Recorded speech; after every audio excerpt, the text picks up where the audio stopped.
Hello दोस्तों, हम फिर से आ गए हैं आज न्यू वीडियो के साथ। हम लोग बंगाल विभाजन के साथ साथ कौन कौन लखनऊ समझौता जो भी हुआ था सारा यही इस वीडियो में कवर करने वाले हैं।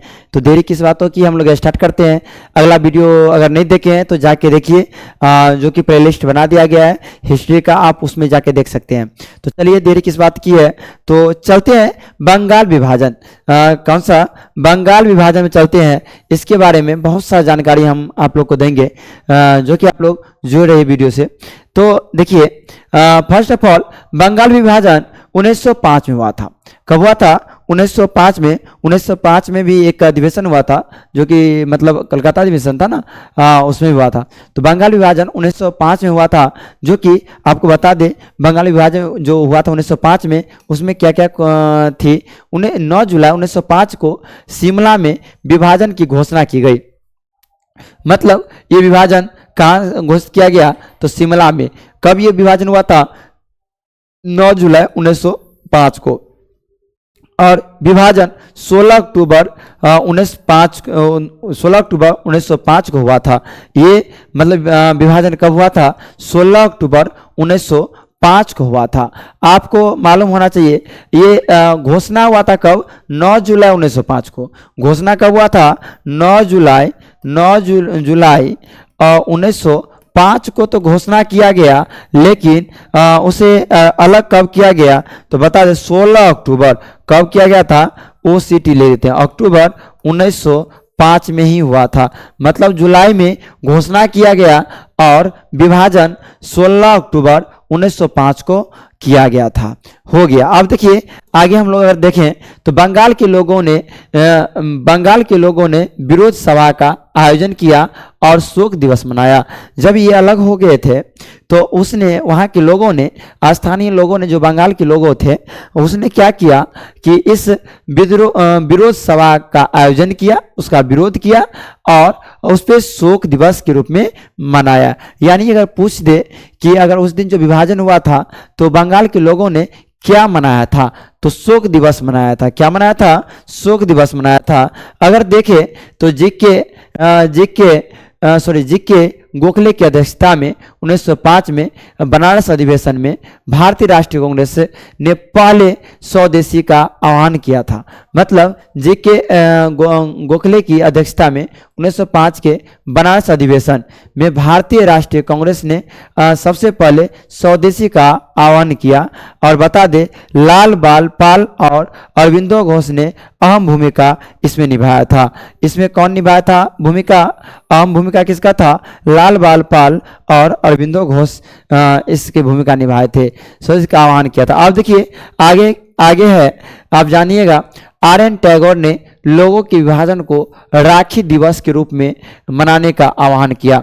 और एक RN टैगोर जी जो थे वो विभाजन को किस रूप में कहा मनाने के लिए? राखी दिवस के रूप में कहा, मतलब रक्षाबंधन के रूप में कहा मनाने के लिए। अब इतना ही नहीं, स्वदेशी आंदोलन के दौरान RN टैगोर ने आमतौर पर सोनार बंगला नामक एक गीत लिखा था, जो बाद में बांग्लादेश के राष्ट्रीय गीत बन गया। जो बाद में बांग्लादेश का क्या बन गया था? राष्ट्रीय गीत साबित हो गया। तो चलिए आगे हम लोग देखते चलते हैं। और अगला है मुस्लिम लीग की स्थापना। 1905 में विभाजन हुआ, 1906 में मुस्लिम लीग की स्थापना हुई। कब हुआ था? 1906 में। मुस्लिम लीग की स्थापना कब हुआ था? 1906 में हुआ था। आपको बता दें मुस्लिम लीग की स्थापना कब हुआ था? 1906 में हुआ था, जो कि आप लोग बारीकी तरीका से समझते होंगे, कोई दिक्कत नहीं आता होगा।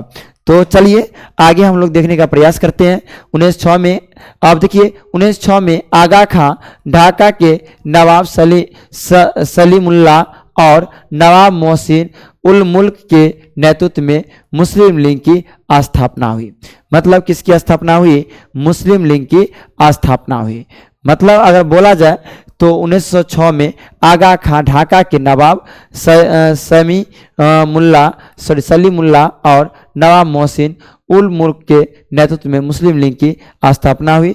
और कहता है वकार उल मुल्क मुस्लिम लीग के पहले अध्यक्ष थे। वकार उल मुल्क मुस्लिम लीग के क्या थे? पहले अध्यक्ष थे। कौन थे? पहले अध्यक्ष थे। और आपको बता दें, अभी जस्ट हम बोले 1906 में आगा खान ढाका के नवाब समीमुल्लाह और नवाब मोहसिन उल मुल्क के नेतृत्व में मुस्लिम लीग की क्या किए थे? स्थापना किया था। तो इतना तो समझ गए होंगे। आगे बढ़ेंगे हम लोग, पूछेगा इसमें जो इंपोर्टेंट आता है, तो मुस्लिम लीग की स्थापना कब की गई थी? तो 1906 में। अब चलिए आगे हम लोग चलेंगे। सूरत विभाजन 1905 में बंगाल की विभाजन हुआ। 1906 में मुस्लिम लीग की मतलब क्या हुआ? स्थापना हुआ। और 1900 उसका स्थापना हुआ 1907 में सूरत विभाजन हुआ। अब देखिए सूरत विभाजन में क्या क्या हुआ था, हम जानते हैं सूरत के विभाजित किया गया था। यह अधिवेशन सूरत में रास बिहारी घोष की अध्यक्षता में ताप्ती नदी के तट पर हुआ था। मतलब 1907 में जो हुआ था सूरत में, गुजरात में जो हुआ था, तो आपको मालूम है उसकी अध्यक्षता कौन थे यह अधिवेशन में? रास बिहारी घोष थे। कौन थे? रास बिहारी घोष थे। चलिए आगे हम लोग देखते चलेंगे। आईएनसी के दो समूहों में विभाजित हो गया, चमरपंथी और नरमपंथी। मतलब नरमपंथी और गर्मपंथी होना चाहिए, नरमपंथी और गर्मपंथी। तो चलिए, तो यहाँ पे चरमपंथियों का नेतृत्व लाल बाल पाल ने किया था। चरमपंथी का नेतृत्व कौन के थे? लाल बाल पाल किया था। जबकि नरमपंथियों का नेतृत्व गोखले किए थे। कौन के थे? गोपाल कृष्ण गोखले किए थे। चलिए, तो आगे हम लोग देखेंगे चरमपंथी का नेतृत्व कौन किया था? लाल बाल पाल किया था। और जबकि नरमपंथियों का नेतृत्व कौन किया था? गोखले जी किए थे। तो चलिए अगला क्या कहता है? मुजफ्फरपुर षड्यंत्र केस। मुजफ्फरपुर षड्यंत्र केस क्या था? 1908 में हुआ था। उसमें क्या हुआ था? तो चलिए 1908 में खुदीराम और अनुशीलन समिति में शामिल हुई, जो एक क्रांतिकारी समूह था जिसने अंग्रेजों को भारत से बाहर निकालने के लिए हिंसक तरीकों का इस्तेमाल किया था। हिंसक तरीकों का इस्तेमाल किया था 1908 में। कौन? आपको मालूम होना चाहिए। जो एक क्रांतिकारी समूह था, मतलब कौन सा? खुदीराम अनुशीलन समिति में शामिल हुई, जो एक क्या था? क्रांतिकारी समूह था। और इसमें जबरदस्ती करके अंग्रेजों को बाहर धकेला जा रहा था। तो चलिए आगे हम लोग देखेंगे। इसके बाद है 30 अप्रैल 1908 को खुदीराम बोस और प्रफुल्ल चाकी ने कलकत्ता के मुख्य प्रेसिडेंसी मजिस्ट्रेट डगलस किंगफोर्ड की गाड़ी पर बम फेंका। बमबारी में गाड़ी में सवार दो महिलाओं की मौत भी हो गई थी। गाड़ी में सवार दो महिलाओं की मौत भी हो गई थी। मतलब 30 अप्रैल 1908 को जो है खुदीराम बोस ने, कौन? खुदीराम बोस और फल्लू चौकी ने कलकत्ता के मुख्य प्रेसिडेंसी मजिस्ट्रेट मतलब डगलस किंगफोर्ड की गाड़ी पर बम फेंका था, जिसे बमबारी में दो महिलाओं की क्या चली गई थी? जान भी चली गई थी। अब देखिए आगे हम देखेंगे, जब खुदीराम बोस को गिरफ्तार कर लिया गया तो प्रफुल्ल चौकी ने आत्महत्या कर ली। प्रफुल्ल चौकी ने क्या कर लिया? आत्महत्या कर लिया, खुद को आत्महत्या कर लिया। मतलब आत्महत्या का मतलब ही होता है खुदकुशी कर लेना। तो जबकि आपको मालूम होना चाहिए 11 अगस्त 1908 को ब्रिटिश सरकार ने भारत के सबसे कम उम्र के क्रांतिकारी स्वतंत्रता सेनानियों में से एक खुदीराम बोस को फांसी दे दी। उस समय वे केवल 18 वर्ष के थे। खुदीराम बोस बहुत कम उम्र के थे, जो कि 18 साल की उम्र में उसे फांसी दे दी गई थी। मतलब क्या, उसे पकड़ा तो बम जो फेंका गया था ना, तो उसे मारने कोई ऐसी नहीं थी, बस फेंका था तो दो महिलाओं की मौत हो गई। उसके बाद खुदीराम बोस की गिरफ्तारी हुई। और गिरफ्तारी के बाद उसको जब प्रफुल्ल चौकी को जो पता चला कि उसकी गिरफ्तारी हो गई, तो वो आत्महत्या कर लिया। और 11 अगस्त 1908 को खुदीराम बोस को भी ब्रिटिश सरकार ने क्या कर दिया? फांसी कर दे दिया, जो कि भारत के सबसे कम उम्र के क्रांतिकारी स्वतंत्र सेनानी थे में से एक थे। चलिए स्वदेशी आंदोलन 7 अगस्त 1905 को शुरू आंदोलन किया गया।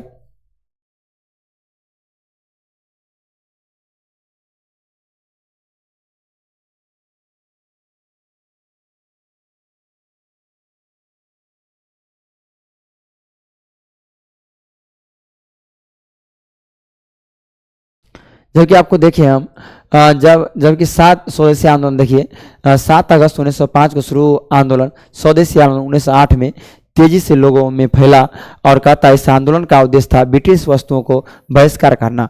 1905 में हुआ था आंदोलन, उसमें था ब्रिटिश वस्तुओं को, मतलब अंग्रेज की जो जितनी भी सामान है उसे बहिष्कार कर दिया करो, मतलब इस चीज़ों पे मूल फोकस दिया गया था।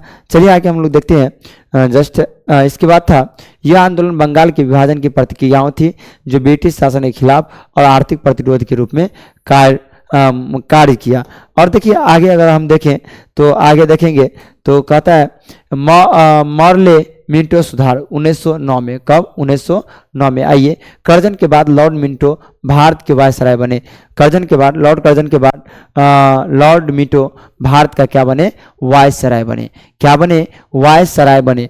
और इसमें मुसलमानों के लिए एक अलग निर्वाचन क्षेत्र की परिकल्पना की। मतलब ये 1909 में जो हुआ था, 1909 में इसमें कौन कर्जन के बाद कौन बने थे, लॉर्ड मिंटो भारत के वायसराय बने थे। पूछेगा 1909 में जो हुआ था तो मतलब उसमें कर्जन के बाद कौन बना हुआ था वायसराय, तो उस समय के वायसराय कौन थे, लॉर्ड मिंटो थे। कौन थे, लॉर्ड मिंटो थे। तो चलिए आगे हम लोग देखते चलेंगे।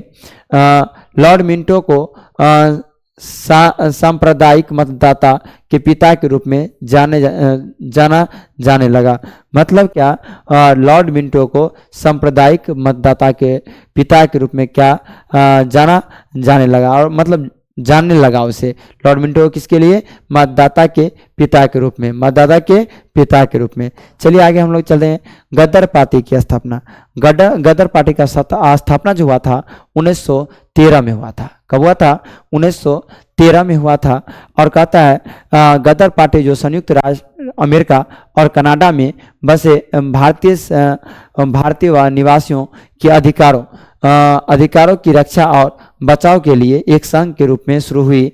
बाद में देश के विदेशी जुए से मुक्त करने के लिए एक आंदोलन में विकसित हुई। चलिए, गदर पार्टी का स्थापना पूछेगा तो कब हुआ था, 1913 में हुआ था। गदर पार्टी का स्थापना कब हुआ था, 1913 में हुआ था। चलिए अगला क्वेश्चन है कोमागाट मारू जहाज घटना जो 1914 में हुआ था। तो 1910 में हांगकांग में फंसे भारतीयों को बचाने के लिए एक बाबा गुरदीप सिंह, एक संपन्न व्यक्ति और प्रतिष्ठित ठेकेदार आए। मतलब 1910 में हांगकांग में फंसे भारतीयों को बचाने के लिए कौन आए थे, बाबा गुरदीप सिंह आए थे। कौन आए थे, बाबा गुरदीप सिंह आए थे। चलिए आगे हम लोग देखेंगे। उन्होंने एक जापानी जहाज के कोमागाटा मारू को किराए पर लिया और जहाज कलकत्ता पहुंचा और इसमें लगभग 500 यात्री सवार थे। कलकत्ता पहुंचा, उसमें कितने आदमी सवार थे, 500 आदमी सवार थे। क्या बचा था अनजान। और कहता यह 22 मई 1914 को वैंकूवर के किले में पहुंचा और ये लोग कैनेडियन एक्ट के दायरे में नहीं आए। ये लोग क्या किसके दायरे में आए, कैनेडियन एक्ट के दायरे में, मतलब कैनेडियन एक्ट के दायरे में नहीं आए। अगर आगे देखा जाए तो देखिए लखनऊ समझौता जो 1916 में हुआ था। 1916 में कौन समझौता, लखनऊ समझौता, जो कि 1907 के सूरत विभाजन के बाद 1916 में फिर से लखनऊ अधिवेशन में देश में तेजी से बदलती राजनीति स्थिति के साथ साथ एनी बेसेंट के राष्ट्रवादी के बीच एक एकता बनाने के ईमानदारी प्रयासों के कारण गर्मपंथियों का नरमपंथी द्वारा कांग्रेस में वापस स्वागत किया गया। गर्मपंथी को नरमपंथी द्वारा क्या किया गया, स्वागत किया गया। तो अब हम लोग इस पे देखिए, इस पर 1916 में लखनऊ में भारतीय राष्ट्रीय कांग्रेस और मुस्लिम लीग द्वारा हस्ताक्षर किए गए और लखनऊ संधि ने हिंदू मुस्लिम एकता में एक महत्वपूर्ण कदम उठाया। बहुत ही अच्छा है। जबकि हम लोग संक्षेपण में पढ़ते जा रहे हैं, पूरा हिस्ट्री खत्म करना है, ज्योग्राफी खत्म करना है, पॉलिटिकल साइंस खत्म करना है, फिजिक्स खत्म करना है, पूरा चीज़ अगर प्राणायाम पढ़ेंगे तो कोई चीज़ भारी नहीं रहेगा। कंटिन्यू अगर करंट अफेयर पढ़ते हैं तो कोई दिक्कत नहीं, कोई इशू नहीं, हर एक एग्जाम निकलेगा। क्यों निकलेगा, बस सोच रखनी है। अब कहता है होम रूल लिंग का स्थापना आंदोलन, सॉरी होम रूल लिंग आंदोलन 1916 से 1917 में चला था। 2 होम रूल लिंगों की स्थापना A.B.G. तिलक द्वारा अप्रैल 1916 में पूना में, और दूसरा एनी बेसेंट द्वारा सितंबर 1916 में मद्रास में हुआ। मतलब 2 होम रूल चला, जो कि पहला बीजी तिलक जो 1916 में पूना में किया, और दूसरा का एनी बेसेंट मद्रास में किया 1916 में सितंबर में। चलिए आगे हम लोग देखेंगे होम रूल लिंक शुरू करने का विचार 1914 में शुरुआत में एनी बेसेंट के साथ उत्पन्न हुआ था। मतलब किसके साथ हुआ था? 1914 में एनी बेसेंट के साथ उत्पन्न हुआ।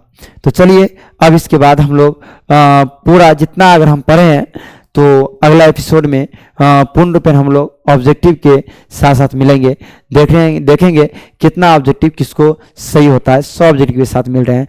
Thank you for watching my video, और अगर अच्छा लगा है तो लाइक और सब्सक्राइब करेंगे, और चैनल को मतलब शेयर करेंगे, जो अधिक से अधिक बच्चे को लाभ पहुंच सके। और मेरे प्यारे दोस्तों, अगर ये वीडियो आपको अच्छा लगा है तो कमेंट करके जरूर बताएंगे। तो thank you for watching my video.